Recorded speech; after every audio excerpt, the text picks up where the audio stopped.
Magandang gabi, Pilipinas. Bayan iniutos ni Pangulong Ferdinand R. Marcos Jr. ang hiwalay na investigasyon sa biniling bollard sa walkway ng NAIA Terminal 1 kung saan nangyari ang trahedya noong linggo na ikinasawi ng 2 tao. Pinaiimbestigahan din ng Pangulo ang umano'y paggamit ng buhangin mula sa mga coastal area para ipantambak sa reclamation na ginagawa sa West Philippine Sea. Samantala, pinangunahan din ng Pangulo ang gawad sa manlilikha ng bayan. Lahat ng yan sa ulat ni Kenneth Pasyente.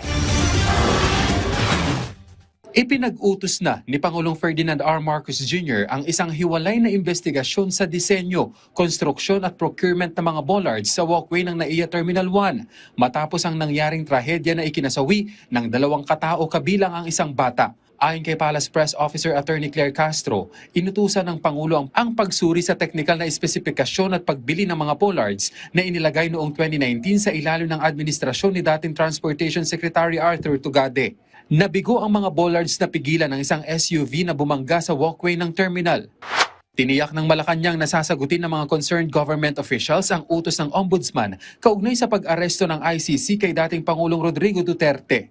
Lalo't isa raw sa tagubilin ng Pangulo ay ang pagsunod sa batas at tamang proseso. Samantala, muling binigyang diin ng pamahalaan na naaayon sa batas ang ginawang pag-aresto sa dating Pangulo, kasunod ng panibagong pahayag ni Vice President Sara Duterte na accountable umano ang Pangulo sa nasabing pangyayari.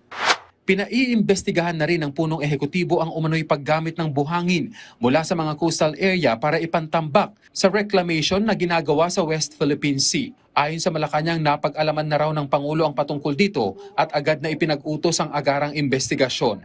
Sa ngayon, kasalukuyan na raw ang investigasyon ukol dito at hinihintay na lamang ang resulta.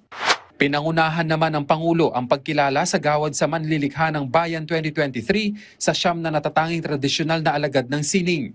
Kinilala ang mga awardee bilang mga cultural masters na patuloy na nagpapayabong ng kulturang Pilipino sa larangan ng oral tradition, pagbuburda, paghahabi, sayaw at brace casting. Kabilang sa mga pinarangalan sila Adelita Bagcal, Rosie Sula, Abina Cogwit, Amparo Mabanag, Marife Ganahon, Saporonia Madanlo, Barbara Ofong, Hadja Sakinur Ain Dalasas at Bundos Farah.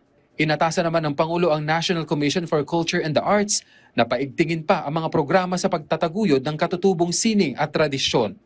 Kenneth Pasyente, para sa Pambansang TV, sa Bagong Pilipinas.